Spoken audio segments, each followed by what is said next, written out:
C'est une affaire rocambolesque, digne d'un scandale d'État. Une dénommée Karima Chami a réussi à se faire passer pour la petite-fille du père de la résistance algérienne, l'émir Abdelkader.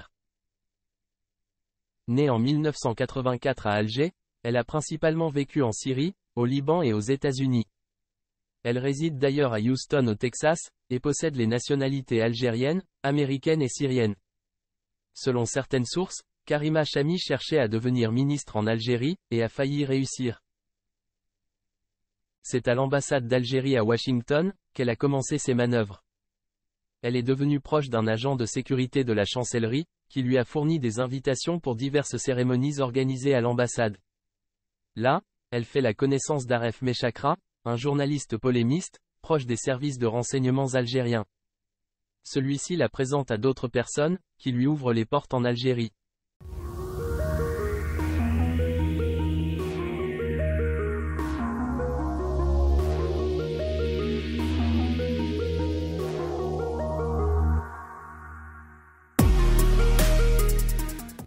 Le premier à être dupé est El Hadi Ould Ali, ancien ministre des Sports et actuel président de la JSK.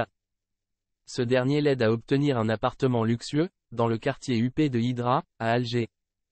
Il faut dire, que selon certaines informations, elle aurait payé le petit-fils de l'émir Abdelkader, l'émir Khaled El Djezairi, pour qu'il reconnaisse qu'elle était la véritable descendante, et petite-fille de l'émir Abdelkader.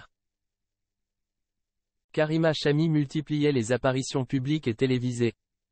Le poste de ministre de la Culture lui avait même été promis, et lui a été refusé à la dernière minute, car selon la version officielle, elle n'avait pas de diplômes universitaires.